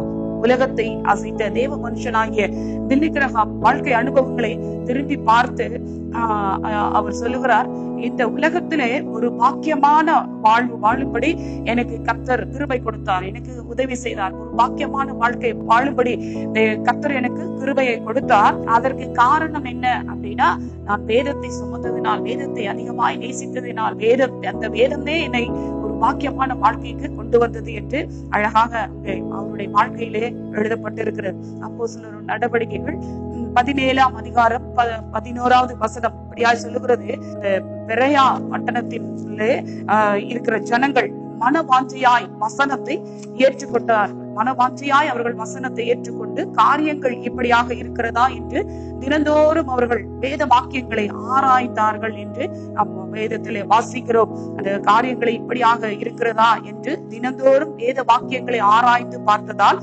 தெசலோனிக்கேயாவில் உள்ளதை பார்க்கிலும் நற்குணசாலிகளாய் இருந்தார்கள் என்று வேதத்திலே அங்கே எழுதப்பட்டிருக்கிறது. அவர்கள் நற்குணசாலிகளாய் இருப்பதற்கு வேதத்தை அதிகமாய் ஆராய்ந்து பார்த்தார்களா, வேத வசனங்களை அதிகமாய் ஆராய்ந்தார்களா? நீங்களும் நற்குணசாலியாய் இருக்கணும் அப்படின்னு விரும்பினா அது என்ன செய்யணும்? நாம வேதத்தை தினந்தோறும் தியானிக்கணும், ஆண்டவருடைய வார்த்தைகளை தினந்தோறும் கேட்கணும், அந்த வார்த்தைகளை நாம அப்படியே தியானிக்க வேண்டும். அந்த வார்த்தையில் என்ன சொல்லப்பட்டிருக்கிறதோ அந்த காரியங்களுக்கு நாம் அப்படியே கீழ்ப்படிந்து நம்முடைய வாழ்க்கையிலே அதை நாம் நடைமுறைக்கு கொண்டு வரும்போது நிச்சயமாகவே ஒரு குணசாலியாய் இருக்கிற பிள்ளைகளாய் நாம் மாறுவோம், நற்குணசாலிகளாய் மாறுவோம். நம்முடைய குணம் அப்படியே கர்த்தருடைய பிள்ளைகளை ஏற்ற விதமாய் கர்த்தர் நம்மை மாற்றி நமக்கு கொடுக்க வல்லமை உள்ள தேவனாய் இருக்கிறார். 2வது காரியம், ஒரு கனி கொடுக்கிற வாழ்க்கையை தேவன் கொடுக்கிறார். அதாவது வேதத்தை தியானிக்கிற பிள்ளைகளுக்கு ஒரு கனி கொடுக்கிற வாழ்க்கையை தேவன் கொடுக்கிறார். தாவீது சொல்றாரு சங்கீதத்திலே, முதல் சங்கீதத்திலே 1-2 வசனங்கள் நாம வாசிக்கும் போது, வேதத்திலே பிரியமாயிருந்து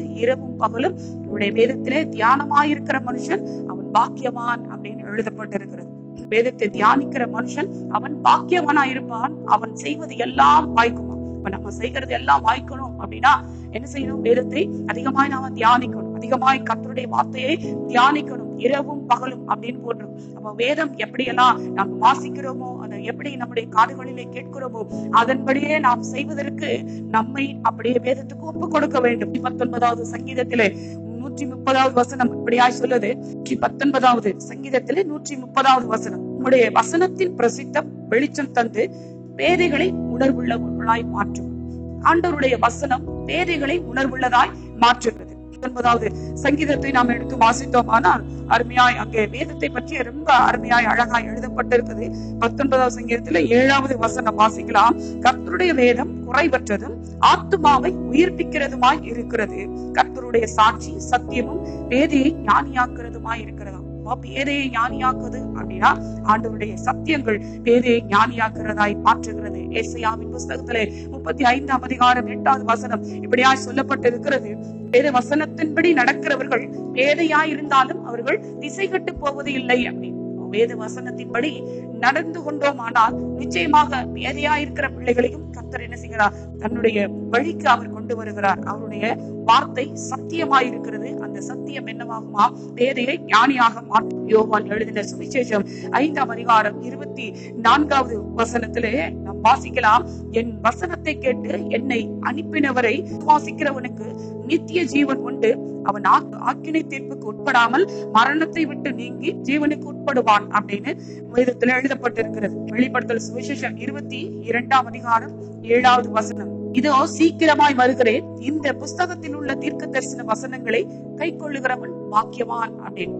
ஆண்டவருடைய வருகை மிகவும் அதிசீக்கிரமாய் இருக்கிறது. வேத புத்தகம் ஒரு தீர்க்க தரிசன புத்தகம். இந்த வார்த்தையின் எழுத்துக்கள் எல்லாம் பரிசுத்த எழுத்துக்கள். இது பரிசுத்தவான்களால் எழுதப்பட்ட எழுத்துக்கள். தேவனுடைய கட்டளைகள் என்று அழைக்கப்படுகிறது. இதற்கு வேத வாக்கியங்கள் என்றும் ஆவியானவருடைய பட்டயம் என் வேதத்தை நாம் குறிப்பிடலாம். இந்த வார்த்தைகளை வாசிக்கிறவர்களும் கேட்கிறவர்களும் வாக்கியவான்களாய் இருக்கிறார்கள். ஆண்டவருடைய வருகை அதிசீக்கிரமாய் இருக்கிறதா. அதனால சீக்கிரமாய் நம்முடைய கர்த்தருடைய வார்த்தைகளை என்ன செய்யணும்? அதை தியானிக்கணும், அதை கேட்கணும், அதன்படி நடக்கணும். அதை மற்றவர்களுக்கு கேட்ட வார்த்தைகளை நமக்குள்ளே வைத்து விடாதபடி அந்த வார்த்தைகள் இருக்கிற சத்துவங்களை மற்றவர்களுக்கு நாம பயன்படுத்த ஆரம்பிக்கணும். நம்மை கர்த்தர் அதற்காகத்தான் அழைத்திருக்கிறார். அவருடைய நாமத்தை பிரஸ்தாபப்படுத்துவதற்காகத்தான் தேவன் நம்மை அழைத்திருக்கிறார். தானியேலின் புஸ்தகம் 2ஆம் அதிகாரத்திலே 29வது வசனத்திலே நாம் வாசிக்கும் போது, பழைய ஏற்பாட்டிலே நேபுகாத்நேச்சர் என்ற ஒரு ராஜா, அவர் பாபிலோனின் ராஜா, இனிமேல் சம்பவிக்க போகிறது என்ன என்கிற நினைவுகளுடனே அவர் என்ன செய்தாராம்? அவர் படுக்கைக்கு சென்ற போது வருங்கால சம்பவங்களை அவருக்கு வெளிப்படுத்தி காண்பித்தார். ராஜா அவர் நித்திரை செய்த போது மறைபொருளை வெளிப்படுத்துகிறவர் போகிறது எல்லா சொப்பனத்தின் மூலமாய் தேவன் வெளிப்படுத்தினார். அதை போல சீஷர்கள் வருங்காலத்தை குறித்து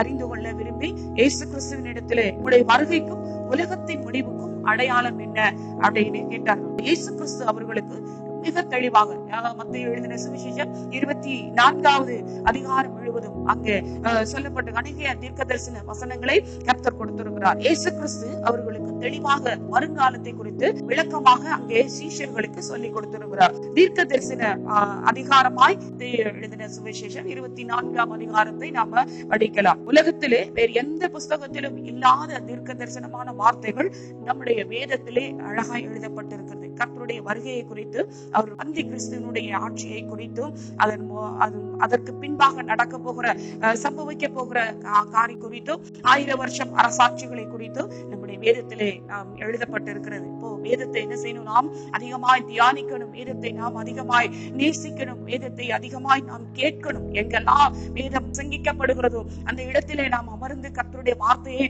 அதிகமாய் நாம் கேட்க ஆரம்பிக்கணும். இன்றைக்கு இந்த நாட்களிலே அடைக்கப்பட்ட சூழ்நிலை இருந்தாலும் நமக்கு பிரசங்கிக்கக்கூடிய பிரசங்கியர்கள் நம்முடைய சபைகளுக்குள்ளே இல்லாமல் இருந்தாலும் கர்த்தர் நமக்காக ஒரு வழியை ஆயத்தப்படுத்தி வைத்திருக்கிறார். இந்த மீடியா மூலமாய் அநேக ஊழியக்காரர்கள் இன்றைக்கு கர்த்தருடைய வார்த்தையை பகிர்ந்து கொண்டிருக்கிறார்கள். அநேக ஆராதனைகள் நடந்து கொண்டிருக்கிறது. நாம் அதையெல்லாம் என்ன செய்யணும்? பிரயோஜனப்படுத்திக் கொள்ளணும். அதை நாம் வேறு உலகத்தின் பக்கம் நம்முடைய சிந்தையை சிதறவிடாதபடி கர்த்தருடைய வார்த்தை எங்கெல்லாம் கிடைக்குது என்று தேடி நாம் என்ன செய்யணும்? கர்த்தருடைய வார்த்தையை நாம் தியானிக்கும் போது நிச்சயமாகவே ஒரு வாக்கியமான வாழ்க்கையை நம் கர்த்தர் நமக்கு கொடுப்பார். ஒரு ஆசீர்வாதமான வாழ்க்கையை கர்த்தர் நமக்கு கொடுக்கிறார். ஒரு தடையில்லாத ஒரு வாழ்க்கையை கர்த்தர் நமக்கு கொடுப்பார். ஒரு செழிப்பான வாழ்க்கையை கர்த்தர் கொடுப்பார். உலகத்தின் பார்க்கிற விதமாய் ஆண்டவர் நம்மளை பார்ப்பது இல்லை. தேவனுடைய பிள்ளைகளாய் இருக்கிற நமக்கு கர்த்தர் ஒரு பெரிய ஒரு பாக்கியமான வாழ்க்கையை கர்த்தர் வைத்திருக்கிறார். யாருக்கு வைத்திருக்கிறார்னா, இரவும் பகலும் கர்த்தருடைய வேதத்திலே தியானமாய் இருக்கிற மனுஷன் அவன் பாக்கியவான் என்று சொல்லப்பட்டிருக்கிறது. அந்த பாக்கியமான வாழ்க்கையை யாருக்கு கொடுக்கிறார்னா, சத்தியத்தை மேய்ந்து கொள்கிற பிள்ளைகள், அவருடைய சத்தியத்தை தியானிக்கிற பிள்ளைகள், அவருடைய சத்தியத்துக்கு உள்ளே நடக்கிற பிள்ளைகள், அந்த பிள்ளைகளுக்கு கர்த்தர் செழிப்பான வாழ்க்கையை தேவன் கொடுத்திருக்கிறார். அவருடைய நாமம் பலத்த துருகமா இருக்கிறது. நீதிமான் அதற்குள்ளே ஓடி சுகமா இருக்கிறான். சுகமான வாழ்க்கை நமக்கு கிடைக்கணும் அப்படின்னா கர்த்தருடைய வார்த்தைக்குள்ளே நாம் நிற்க வேண்டும். அதிக உறுதியான தீர்க்க தரிசன வசனம் நமக்கு உண்டு அப்படின்னு இங்கே நம்ம வேதத்திலே எழுதப்பட்டிருக்கிறது. 1 பேதுருவின் புஸ்தகம் 1ஆம் அதிகாரம் 19வது வசனத்திலே இப்படியா எழுதப்பட்டிருக்கிறது. அதிக உறுதியான தீர்க்க தரிசனமான வசனம் நமக்கு உண்டு. பொழுது விடிந்து விடிவெள்ளி உங்கள் இருதயங்களில் உதிக்கும் அளவும் இருளுள்ள ஸ்தலத்தில் பிரகாசிக்கிற விளக்கை போன்ற அவசனத்தை கவனித்திருப்பது நலமாயிருக்கும் அப்படின்னு நமக்கு பேதுரு அழகா எழுதுகிறார். நாம் எப்படி வேதத்தை வாசிக்க வேண்டும் அப்படின்னா 119வது சங்கீதத்திலே 97வது வசனம் இப்படியா சொல்லுகிறது. உமது வேதத்தில் நான் எவ்வளவு பிரியமாய் இருக்கிறேன், நாள் முழுவதும் அதை நான் தியானிக்கிறேன். வேதத்தை எப்படி நமக்கு சொந்தமாக்கிக் கொள்வது, அது எப்படி நம்முடைய வாழ்க்கையில் வெற்றியின் வாழ்க்கையாய் அதை நடத்தும், பரிசுத்தமான வாழ்க்கைக்குள்ளே நாம் எப்படி போகணும் அப்படிங்கிறத நம்ம வேதத்தை வாசிக்க வாசிக்க வாசிக்க நமக்கு கர்த்தர் மிகவும் அருமையாய் தெளிவாய் நமக்கு காண்பித்து கொடுப்பார். ஒவ்வொரு நாளும் கர்த்தருடைய வாயாய் நாம் இந்த வேதத்தை நாம் பார்க்கிறோம். அவருடைய வார்த்தை நமக்கு ஒரு ஜீவனை கொடுக்கிறதா இருக்கிறது. தேவனுடைய பிள்ளைகளாய் இருக்கிற நமக்கு ஒரு பெரிய ஒரு பாக்கியம் என்ன அப்படின்னா, நமக்கு கொடுக்கப்பட்ட வேதம் தான். இந்த வேதத்தை நாம் என்ன செய்யணும், ஒவ்வொரு நாளும் படிக்க வேண்டும். ஒவ்வொரு நாளும் அந்த வேதத்தின்படி நாம் நடக்க வேண்டும். அந்த வேதம் சொல்லுகிற நமக்கு கொடுக்கிற ஆலோசனையின்படி அதற்குள்ளே நாம் ஜீவிப்போமானால் நம்முடைய ஜீவியம் நிச்சயமாக பாக்கியமான வாழ்க்கையை கர்த்தர் கொடுப்பார். ஒரு செழிப்புள்ள வாழ்க்கையை கொடுப்பார். நாம் எதிர்பார்க்கிற எல்லா நன்மைகளையும் நாம் அந்த வேதத்திலிருந்து நாம் எடுத்துக்கொள்ளலாம். அநேக ஆசீர்வாதங்களை வேதம் காண்பித்துக் கொண்டிருக்கு. அதன்படி நடக்கும்போது நிச்சயமாக கர்த்தர் நம்மை ஆசீர்வதிப்பார். ஒரு விதவிதமான ஒரு மலர் தோட்டங்கள் நம்முடைய உலகத்திலே கர்த்தர் படைத்து வைத்திருக்கிறார். அநேக மலர்கள் அழகழகாய் மிக அழகாய் நறுமணமாய் அது பூக்கள் ஒரு தோட்டத்திலே ஒரு பூங்காக்குள்ளே நம்ம போவோமானால் பூக்கள் மேலே அநேக பூச்சிகள் வந்து அமரும். அப்போ அந்த ஒரு வண்ணத்து பூச்சி அழகாய் வந்து அந்த மலர்கள் மேலே அமரும் போது அதனுடைய மனம் அது அந்த மன கவர்ச்சியிலே அது வந்து மேலே வந்து அமர்ந்து அதற்கு தேவையானதை அதை சாப்பிட்டுட்டு அழகாய் கடந்து போகும். ஆனா அது மேலோட்டமா இருக்கும்.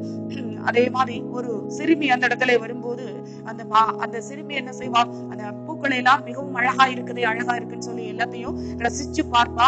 பார்த்துட்டு தனக்கு வேண்கிற ஒரு பூவை பறித்து தன் தலையில வைத்து கொண்டு அதுக்கப்புறம் அவள் என்ன செய்வாள், அதை மறந்து விடுவாள். அதுக்கப்புறம் அந்த பூவை பற்றி அவளுக்கு ஞாபகம் இருக்காது, அது மறந்து போயிடுவாள். ஆனா ஒரு தேனி அந்த இடத்துக்கு வருமானால் அந்த தேனி அந்த பூ மேலே அமர்ந்து விடும். அது அந்த பூ மேலே அமர்ந்து அது மேலே இருக்கிற மகரந்த துகள்கள் எல்லாம் தன்னுடைய கால்களிலே அதை சேகரித்துக் கொள்ளும். அந்த காலிலே சேகரித்துக் கொண்டது மாத்திரம் இல்ல, அந்த மலரின் அடி பகுதிக்கு சென்று அதற்குள் இருக்கிற தேனை உறிஞ்சு அது சாப்பிடும்.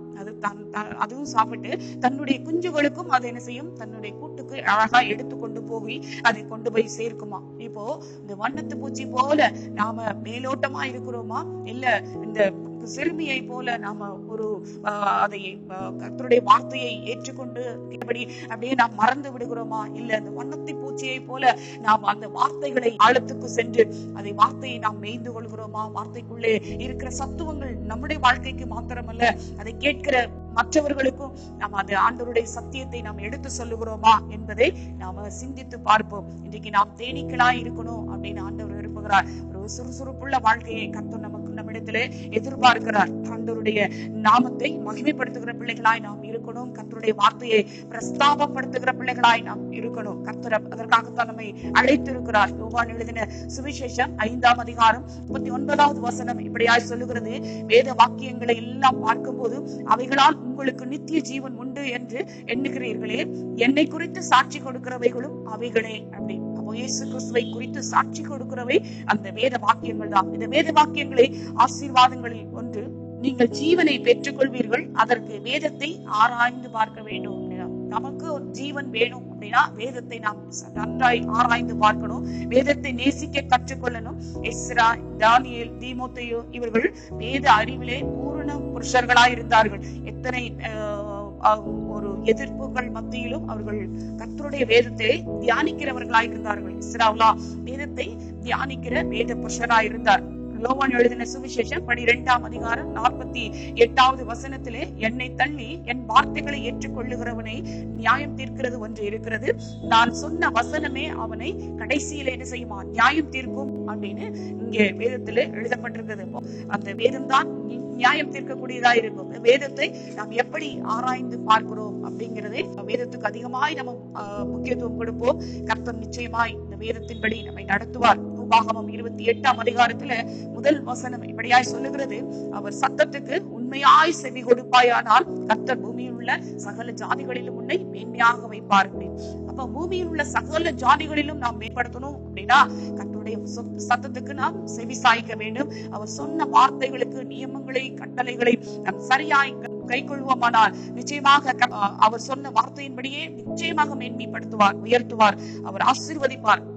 கர்த்தர் விதிக்கிற கட்டளைகளின்படி எல்லாம் செய்ய ஒருவன் கவனமாய் இருந்தால் தேவன் பட்டணத்திலும் ஆசீர்வதிக்க வைப்பார். நாம் இருக்கிற ஸ்தலத்திலும் நாம் இருக்கிற வீடுகளுக்குள்ளும் தேவனுடைய ஆசீர்வாதங்கள் கடந்து வரும். எதற்காக, எப்படி கடந்து வரும், எந்த நேரத்திலே கடந்து வரும் அப்படின்னா ஆண்டவருடைய வார்த்தையை எப்படியெல்லாம் நாம் கை கொள்ளுகிறோம் அப்படிங்கிற அவருடைய நியாயத்தை, கட்டளைகளை, நியமங்களை நாம சரியாய் கவனிப்போமானால், அதை நம்முடைய வாழ்க்கையிலே நடைமுறைக்கு கொண்டு வருவோமானால், அந்த வார்த்தைக்கு நாம் கீழ்ப்படிவோமானால், வார்த்தையின் ஆலோசனைகளுக்கு நம்முடைய வாழ்க்கையை அப்படியே மாற்றிக்கொள்வோமானால் நிச்சயமாக கர்த்தர் சொன்ன வார்த்தையின்படியே இந்த உலகத்தில் இருக்கிற சகல ஜனங்களிலும், பூமியில் இருக்கிற சகல ஜனங்களிலும் உன்னை மேன்மையாக வைப்பேன் என்று கர்த்தர் வாக்கு பண்ணி இருக்கிறார். 4ஆம் அதிகாரம் 40வது வசனத்திலே நமக்கு சொல்லப்பட்ட காரியங்கள் என்ன அப்படின்னா, உனக்கு கொடுக்கும் தேசத்திலே நீ நீடித்த நாளா இருப்பாய் அப்படின்னு வார்த்தை எழுதப்பட்டிருக்கு. கற்பனைகளை கை கொண்டார் 1000 தலைமுறை மட்டும் இரக்கம் செய்வேன் அப்படின்னு சொல்லி ஆண்டவர் சொல்றார். கர்த்தருடைய கற்பனைகளையும் நியாயங்களையும் நாம் கை கொள்ளும் போது 1000 தலைமுறை மட்டும்னா, இந்த தலைமுறை அல்ல, இன்று அடுத்து வருகிற தலைமுறை அல்ல, தலைமுறையாய் தேவன் நம்மை ஆசீர்வதிக்கிறவராய் இருக்கிறார். செய்த பாவங்கள், அக்கிரமங்கள், மீறுதல், நம்முடைய மூதாதையர்கள் செய்த பாவங்கள், அக்கிரமங்கள், மீறுதல்கள் எல்லாவற்றையும் கர்த்தர் என்ன செய்கிறார், மன்னிக்கிறவராய் இருக்கிறார். அதான் 1000 தலைமுறை மட்டும் இரக்கம் செய்கிறவராய் இருக்கிறேன் என்று வாக்கு பண்ணினார். கர்த்தருடைய கற்பனைகளை கை கொள்கிறவர்கள், கர்த்தருடைய நியமங்களை கை கொள்கிறவர்களுக்கு 1000 தலைமுறை மட்டும் இரக்கம் செய்வேன் என்று யாத்திராகமம் 20ஆம் அதிகாரம் 6வது வசனத்துல நாம் வாசித்தோம். நமக்கு நன்மை உண்டாகணும் அப்படின்னு வேதம் நமக்கு கற்றுக் கொடுக்கிறது. உபாகமம் 10ஆம் அதிகாரம் 13வது வசனத்தில எல்லாம் கர்த்தருடைய சொந்த ஜனமாயிருங்கள் என்று வாக்கு பண்ணி இருக்கிறார். கர்த்தருடைய சொந்த ஜனமாயிருக்க நாம் கற்றுக்கொள்வோம். கர்த்தரோடு இருந்து ஆண்டவருடைய வார்த்தையை நாம் கொள்வோம். கர்த்தருடைய வேதம் குறைவற்றதா இருக்கிறது, ஆத்துமாவை உயிர்ப்பிக்கிறதா இருக்கிறது. 19வது சங்கீதத்தை எடுத்து வாசித்து பார்த்தோமானால் ஆண்டவருடைய வார்த்தையினிலும் தெளித்தேனிலும் மதுரம் உள்ளதா இருக்குது என்று வார்த்தைகள் நமக்கு சொல்லப்பட்டிருக்கிறது. வார்த்தையை நாம் என்ன செய்வோம், பிடித்துக் கொள்வோம். இந்த நாட்களிலே ஆண்டவருடைய வார்த்தைக்கு முக்கியத்துவம் கொடுப்போம்.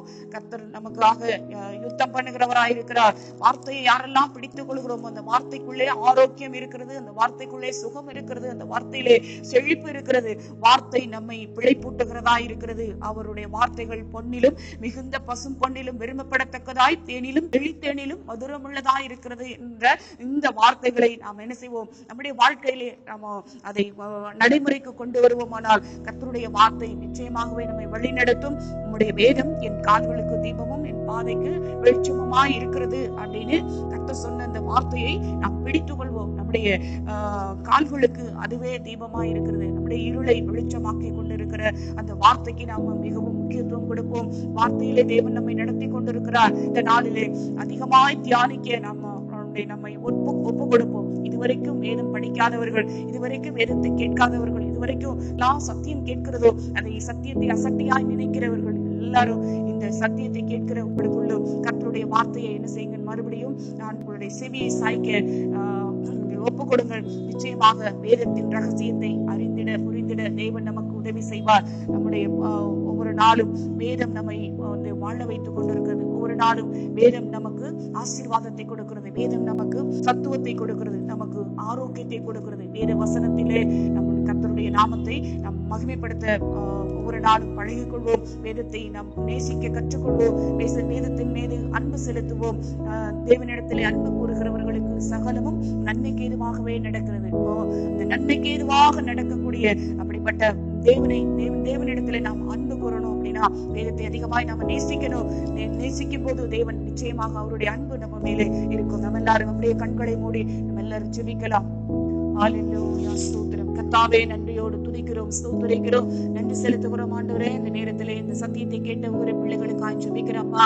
தேவனுடைய பிரசன்னத்தினால் கர்த்தாவே ஒரு பிள்ளைகளை மூடுவீராக அப்பா. வேதத்தை இதுவரைக்கும் ஆண்டவரை நேசிக்காத பிள்ளைகள், வேதத்தின் மீது அன்பு செலுத்தாத பிள்ளைகள், கேட்டும் கேளாதவர்கள் போல இருக்கிற ஆண்டவரே அப்பா, அந்த செவிகளை எல்லாம் கர்த்தருக்கு நேராய் திரும்பும்படியாய் தேவனே இன்றைக்கு ஆண்டவரே கேட்ட சத்தியத்தின்படி அப்பா ஒவ்வொரு பிள்ளைகளுக்கும் வேதத்தின் அதிசயங்களை பார்க்கும்படி கண்களை திறந்து கொடுப்பீராக. வேதத்தின் மகத்துவங்களை பார்க்கும்படி ஆண்டவரே நீர் கிருபை செய்வீராக. உடைய சத்தியம் ஆண்டவரே அப்பா எங்களை வழிநடத்துகிறது. உடைய சத்தியம் தான் எங்களுக்கு ஆண்டவரே பாதுகாப்பை கொடுக்கிறது. உடைய சத்தியம் எங்களுக்கு கேடகமாயிருக்கிறது அப்பா. நீர் செய்ய நினைத்தது ஒன்றும் தடைபடாது என்பதை நாங்கள் அறிந்திருக்கிறோம். இந்த காலகட்டத்திலே கர்த்தாவே அப்பா எல்லா பிள்ளைகளுக்கும் நல்ல ஒரு சுகத்தையும் பலனையும் ஆரோக்கியத்தையும் தேவன் கொடுத்து உடைய சத்தியத்தை கர்த்தாவே பிடித்துக் கொள்கிற ஒவ்வொரு பிள்ளைகளையும் ஆண்டவரே நீர் பாக்கியவான்களாய் பாக்கியவதிகளாய் கர்த்தர் மாற்றி உடைய நாமத்தை மகிமைப்படுத்துங்க. ஆமென். ஆண்டவரே நியமங்களையும் கட்டளைகளையும் ஆண்டவரே கைக்கொள்கிற ஒவ்வொரு பிள்ளைகளுக்கும் தேவன் ஆண்டவரே அப்பா உடைய சித்தம் நிறைவேறி கிருபை தாரும். ஆமென். உடைய அன்பு கரத்திலே ஒவ்வொருவரையும் கொடுக்கிறோம். கர்த்தர் பெரிய காரியங்களை செய்து உடைய நாமத்தை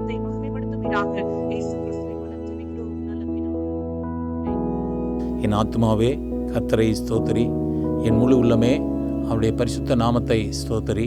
என் ஆத்துமாவே கர்த்தரை ஸ்தோத்திரி, கர்த்தர் செய்த சகல உபகாரங்களையும் மறவாதே. ஆமேன். நம் கர்த்தராகிய இயேசு கிறிஸ்துவின் மாறாத கிருபையும் பிதாவாகிய தேவனுடைய அன்பும் ஆவியானவருடைய அந்யோன்ய ஐக்கியமும் சகவாசம் சந்தோஷமும் சமாதானமும் வழிநடத்துதலும் நம் அனைவரோடும் கூட விசேஷமாய் உலகத்துள்ள சகல பரிசுத்தவான்களோடும் சதா காலமும் தங்கி தாவரிப்பதாக. ஆமேன். ஆமேன். Hallelujah. Praise the Lord. Hallelujah. God bless you. God bless you.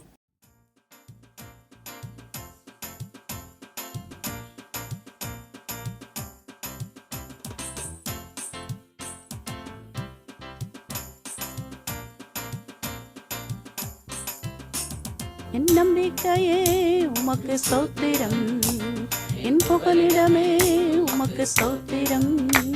என் நம்பிக்கையே உமக்கு ஸ்தோத்திரம், என் புகலிடமே உமக்கு ஸ்தோத்திரம்.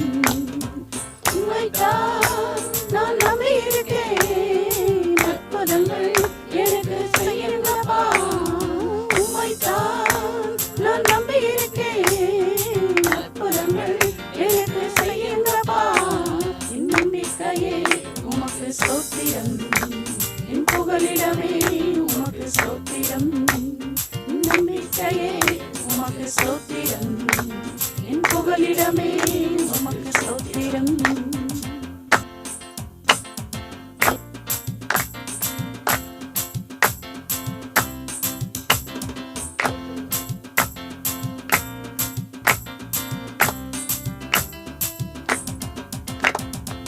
நூற்றுக்கு நூறு உண்மையே நான் நம்புவேன், அற்புதம் செய்திடுங்க, அதிசயம் நடத்திடுங்க.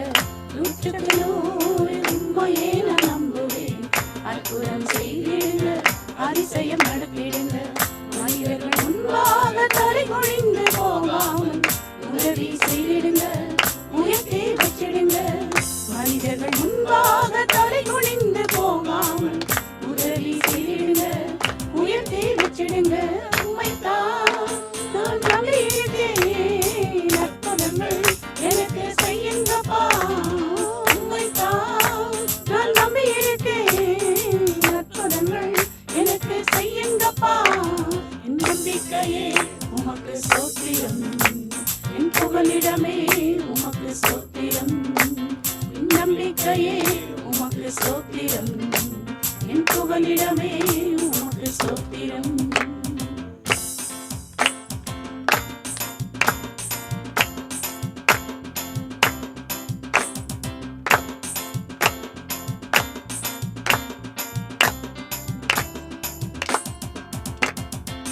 ஆராய்ந்து முடியாத அதிசயங்கள் செய்பவரே, அற்புதம் செய்திடுங்க, அதிசயம் நடத்திடுங்க. ஆராய்ந்து முடியாத அதிசயங்கள் செய்பவரே, அற்புதம் செய்திடுங்க, அதிசயம் நடத்திடுங்க. இரட்டிப்பான நன்மைகளை தருவேன் என்று சொன்னீங்க, இன்றைக்கே தந்திடுங்க, இப்பவே தந்திடுங்க.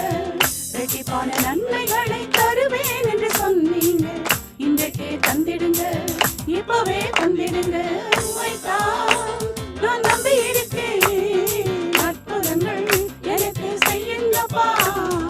உம்மைத்தான் நான் நம்பி இருக்கேன், அற்புதங்கள் எனக்கு செய்யுங்கப்பா. என் நம்பிக்கையே உமக்கு ஸ்தோத்திரம், என் புகலிடமே உமக்கு ஸ்தோத்திரம். என் நம்பிக்கையே உமக்கு ஸ்தோத்திரம், என் புகலிடமே உமக்கு ஸ்தோத்திரம்.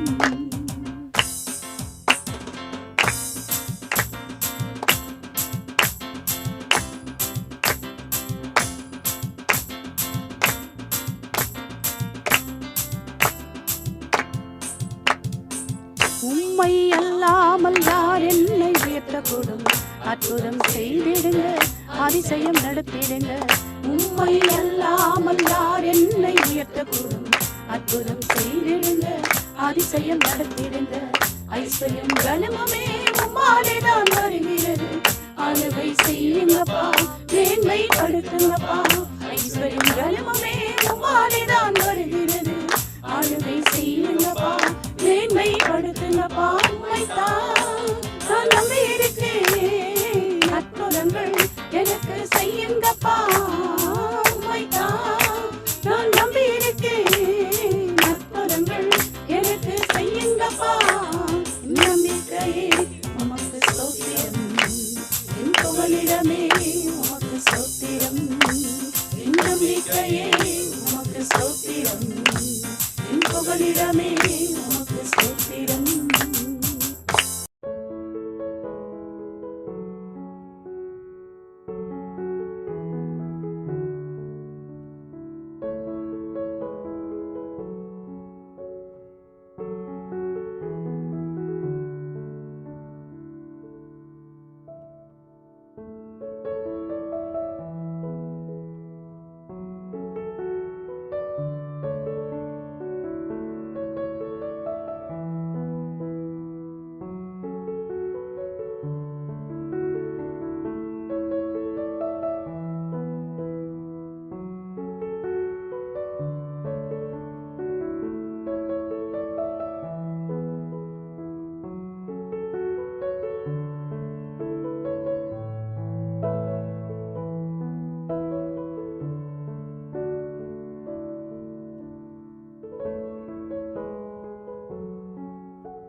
ஆமென்.